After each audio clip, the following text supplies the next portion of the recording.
Hello hi नमस्कार, आप सुन रहे हैं जागरण पॉडकास्ट का खबरनामा। आज तारीख है 28 अगस्त की और दिन है सोमवार का। मैं हूं आपके साथ शताक्षी सिंह। तो चलिए शुरुआत करते हैं आज की बड़ी खबरों की। सबसे पहले आज बुलेटिन में बात करेंगे नूर हिंसा की, उसके बाद बात करेंगे आदित्य L1 की लॉन्चिंग की, जिसकी लॉन्चिंग डेट आ चुकी है। वहीं नीतीश कुमार जो है वो इंडिया गठबंधन के कन्वीनर बनने से इनकार कर चुके हैं। उनका कहना है कि मैं कुछ बनना नहीं चाहता, बस सभी को एकजुट करना है। वहीं प्रधानमंत्री नरेंद्र मोदी ने 51,000 युवाओं को ज्वाइनिंग लेटर सौंप दिया है, इसके बारे में भी बात करेंगे। इसके अलावा ताइवान के राष्ट्रपति चुनाव में फॉक्सकॉन कंपनी के फाउंडर चुनाव लड़ेंगे, इस पर भी चर्चा करेंगे। इसके अलावा इंटरनेशनल वॉर गेम में भारत का MiG-29 शामिल हो गया है। मिस्र में 21 दिन तक ब्राइट स्टार युद्धाभ्यास चलेगा, इसमें MiG-29 हिस्सा लेगा। वहीं रिलायंस के नॉन एग्जीक्यूटिव डायरेक्टर बनी ईशा, आकाश और अनंत नीता अंबानी अब बोर्ड का हिस्सा नहीं रही। बोर्ड को ये फैसला मंजूर है। वहीं अमेरिका में जवान ने एडवांस बुकिंग से कमा लिए हैं 1.65 करोड़ रुपए। यूके में 77 लाख रुपए का एडवांस कलेक्शन कर लिया है। वहीं मुंबई में हाउसफुल शो चल रहे हैं। इसके अलावा वर्ल्ड कप की ओपनिंग सेरेमनी जो है वो 4 अक्टूबर को अहमदाबाद में होगी। सभी कप्तान इसमें शामिल होंगे। तो चलिए अब विस्तार से खबरों को जान लेते हैं। देखिए, हरियाणा के नूह में विश्व हिंदू परिषद, सर्व जातीय हिंदू महापंचायत और बजरंग दल के आह्वान पर हिंदू संगठनों की पैदल ब्रिजमंडल यात्रा नहीं हो सकी। पुलिस नूह बाईपास में 51 लोगों को पुलिस सिक्योरिटी में 3 गाड़ियों में लाई। उन्होंने पहले नलहरेश्वर मंदिर में जलाभिषेक किया, फिर गाड़ियों में उन्हें फिरोजपुर झिरका के रास्ते सिंगार स्थित राधा कृष्ण मंदिर पहुंचाया गया। वहां जलाभिषेक के बाद यात्रा का समापन हो गया। हिंदू संगठनों की यात्रा को सरकार और प्रशासन ने पहले ही परमिशन देने से इनकार कर दिया था। नूह में बाहरी लोगों को मंदिर में एंट्री नहीं दी गई, सिर्फ स्थानीय लोग ही लोकल आईडी दिखाकर वहां जा सके। वहीं सोमवार को नूह में कर्फ्यू जैसा माहौल रहा। यहां के बाजार, स्कूल, कॉलेज सब बंद रहे। धारा 144 लागू कर दी गई है। लोकल इंटेलिजेंस यूनिट के एक अधिकारी ने बताया कि हमारे पास ऐसा इनपुट है कि मंदिर के आसपास के इलाकों में हिंसा की तैयारी की गई है। इस वजह से किसी बाहरी व्यक्ति को मंदिर में जाने की इजाजत नहीं थी। वहीं चंद्रयान 3 के बाद अब इसरो किसी नए मिशन की तैयारी में है। देखिए, इसरो सूर्य का अध्ययन करने के लिए 2 सितंबर को सुबह 11:50 पर अपना सोलर मिशन लॉन्च करने वाला है। इसका नाम आदित्य L1 रखा गया है। इसरो ने सोमवार को ये जानकारी दी है। उन्होंने बताया कि आदित्य L1 सूर्य का अध्ययन करने वाली पहली स्पेस बेस्ड इंडियन लेबोरेटरी होगी। इसे सूर्य के चारों ओर बनने वाले कोरोना में रिमोट ऑब्जर्वेशन के लिए डिजाइन किया गया है। यान को श्रीहरिकोटा के PSLV एक्सेल रॉकेट से अंतरिक्ष में भेजा जाएगा। आदित्ययान L1 यानी सूर्य पृथ्वी के लैग्रेंजियन पॉइंट पर रहकर सूर्य पर उठने वाले तूफानों को समझेगा। ये पॉइंट पृथ्वी से लगभग 15 लाख किलोमीटर दूर है। यहां तक पहुंचने में इसे करीब 120 दिन यानी 4 महीने लगेंगे। ये लैग्रेंजियन पॉइंट के चारों ओर की कक्षा, फोटोस्फीयर, क्रोमोस्फीयर के अलावा सभी बाहरी परत कोरोना की अलग अलग वेव बैंड से 7 पेलोड के जरिए टेस्टिंग करेगा। वहीं अगली खबर की तरफ बढ़ते हैं। ये खबर है बिहार की। देखिए, बिहार के मुख्यमंत्री नीतीश कुमार ने इंडिया गठबंधन का कन्वीनर बनने से इनकार कर दिया है।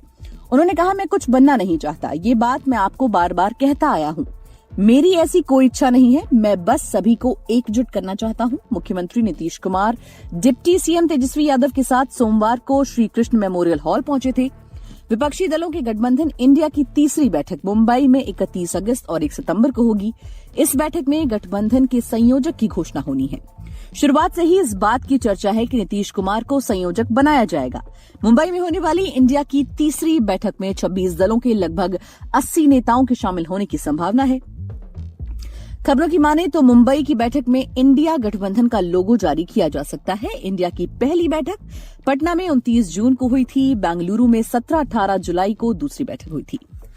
वहीं अगली खबर की तरफ बढ़ते हैं। यह खबर है, प्रधानमंत्री नरेंद्र मोदी ने आज 28 अगस्त को 8वें राष्ट्रीय रोजगार मेले में 51,106 युवाओं को ज्वाइनिंग लेटर सौंपे हैं। देश भर में 45 जगहों पर रोजगार मेले का आयोजन हुआ। इस मौके पर पीएम मोदी ने वीडियो कॉन्फ्रेंसिंग के जरिए युवाओं को संबोधित किया। उन्होंने ज्वाइनिंग लेटर मिलने पर सबको बधाई दी और कहा कि भारत बहुत जल्द टॉप 3 अर्थव्यवस्था में शामिल होगा। प्रधानमंत्री मोदी ने कहा, देश के हर युवा का सपना है कि वो देश का प्रहरी बने। आप देश की सेवा के साथ साथ यहाँ के नागरिकों की रक्षा भी करेंगे, इसलिए आप सभी आजादी के अमृतकाल के अमृत रक्षक हैं। पीएम ने कहा, आज भारत दुनिया का सबसे बड़ा मोबाइल फोन निर्माता देश है। सरकार के प्रयासों ने मोबाइल मैन्युफैक्चरिंग को कई गुना बढ़ा दिया है। भारत में बने फोन पूरी दुनिया में बिक रहे हैं। मोबाइल के बाद भारत अब दूसरे इलेक्ट्रॉनिक गैजेट्स पर फोकस करेगा। वहीं विदेशी खबरों की बात करें तो दुनिया की सबसे बड़ी इलेक्ट्रॉनिक मैन्युफैक्चरिंग कंपनी फॉक्सकॉन के फाउंडर टेरी गो ताइवान के राष्ट्रपति बनने के लिए चुनाव लड़ेंगे। सोमवार को उन्होंने निर्दलीय उम्मीदवार के तौर पर अपनी दावेदारी पेश की है। ये राष्ट्रपति पद के उम्मीदवार के तौर पर उनकी दूसरी बिड है। इससे पहले उन्होंने साल 2019 में फॉक्सकॉन के चीफ पद छोड़कर ताइवान की विपक्षी पार्टी KMT का राष्ट्रपति उम्मीदवार बनने की पेशकश की थी। हालांकि पार्टी ने उनकी बजाय किसी और को चुना। ताइवान में KMT को चीन की करीबी पार्टी माना जाता है। गो को निर्दलीय उम्मीदवार बनने के लिए 2 नवंबर तक 3 लाख वोटरों के सिग्नेचर की जरूरत होगी। गो कुछ हफ्तों से ताइवान के दौरे पर हैं। कैंपेन के दौरान उन्होंने कहा कि सत्ताधारी पार्टी के रूल में ताइवान जंग की तरफ बढ़ता जा रहा है। इनकी पॉलिसी गलतियों से भरी पड़ी है। गो ने लोगों से कहा कि मुझे 4 साल दीजिए, मैं ताइवान में 50 साल के लिए शांति ला दूंगा। ताइवान को यूक्रेन नहीं बनने दूंगा। तो वहीं रॉयटर्स की एक रिपोर्ट के मुताबिक गो का चुनाव कैंपेन चीन से रिश्ते सुधारने और देश को जंग के मुहाने पर ले जाने से बचाने का है। वहीं अगली खबर की तरफ बढ़े। यह है भारतीय सेना के 5 MiG-29 लड़ाकू विमान मिस्र में हो रहे इंटरनेशनल वॉर गेम में हिस्सा ले रहे हैं। 21 दिन तक होने वाले 3 सेनाओं के संयुक्त युद्धाभ्यास को ब्राइट स्टार नाम दिया गया है। MiG-29 के अलावा भारत के 6 ट्रांसपोर्ट एयरक्राफ्ट और 150 स्पेशल फोर्सेस के जवानों का ग्रुप मिस्र की राजधानी काहिरा में हो रहे युद्धाभ्यास में शामिल हुआ है। भारत पहली बार इस ट्राई सर्विस एक्सरसाइज में हिस्सा ले रहा है। मेजबान देश मिस्र और भारत के अलावा इस एक्सरसाइज में अमेरिका, सऊदी, ग्रीस और कतर भी शामिल हैं। वायुसेना ने बताया है कि भारत की तरफ से युद्धाभ्यास में हिस्सा ले रहे ट्रांसपोर्ट एयरक्राफ्ट में 2 IL-78, 2 C-130 और 2 C-17 एयरक्राफ्ट भी शामिल हैं। वहीं ईशा, आकाश और अनंत अंबानी रिलायंस इंडस्ट्रीज लिमिटेड के नॉन एग्जीक्यूटिव डायरेक्टर बन गए हैं।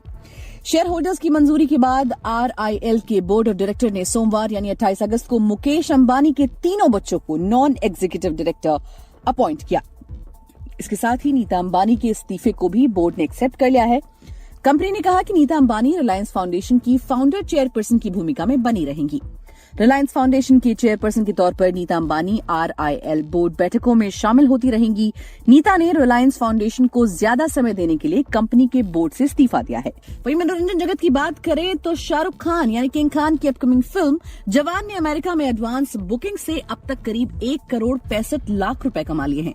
ट्रेड एनालिस्ट मनोबाला विजयबालन के मुताबिक अमेरिका में फिल्म की रिलीज के 11 दिन पहले 450 लोकेशंस पर फिल्म के 13,750 टिकट्स एडवांस में बिक चुके हैं। अमेरिका में फिल्म की रिलीज से 20 दिन पहले ही फिल्म की एडवांस बुकिंग शुरू हो चुकी है। वहीं भारत में मुंबई के कुछ इलाकों में फिल्म की एडवांस बुकिंग ओपन हुई थी। एक खबर के मुताबिक मुंबई ठाणे में फिल्म की एडवांस बुकिंग शुरू होने के 15 मिनट के अंदर ही जवान के शो लगभग हाउसफुल हो गए। कुछ यूजर्स ने एक्स पर टिकट बुकिंग स्टेटस भी शेयर किए। फिलहाल फिल्म के टिकट की कीमत 1100 रुपए के आसपास है। वहीं खेल जगत की बात करें तो भारत में होने वाले वनडे वर्ल्ड कप की ओपनिंग सेरेमनी 4 अक्टूबर को अहमदाबाद में होगी। ओपनिंग सेरेमनी शहर में कहां होगी ये अब तक तय नहीं है, लेकिन इसे नरेंद्र मोदी स्टेडियम में ही आयोजित करने की चर्चाएं चल रही हैं। इसी स्टेडियम में अगले दिन इंग्लैंड और न्यूजीलैंड के बीच ओपनिंग मैच भी खेला जाएगा। दोनों टीमें 2019 के पिछले वनडे वर्ल्ड कप के फाइनल में भी भिड़ी थी। वर्ल्ड कप 5 अक्टूबर से 19 नवंबर तक भारत के 10 शहरों में खेला जाएगा। टूर्नामेंट का ओपनिंग और फाइनल मैच अहमदाबाद के नरेंद्र मोदी स्टेडियम में ही खेला जाएगा। इस बार का वर्ल्ड कप पिछले बार की तरह राउंड रॉबिन फॉर्मेट में खेला जाएगा। टूर्नामेंट में 10 टीमें हिस्सा लेंगी। सभी 10 टीमों के कप्तान ओपनिंग सेरेमनी के दौरान अहमदाबाद में मौजूद रहेंगे। International cricket council captains day event में सभी कप्तानों का छोटा सा फॉर्मल सेशन भी रखेगी। इसी के साथ आज के लिए फिलहाल इतना ही। देश और दुनिया की बाकी खबरों को जानने के लिए सुनते रहिए जागरण खबरनामा।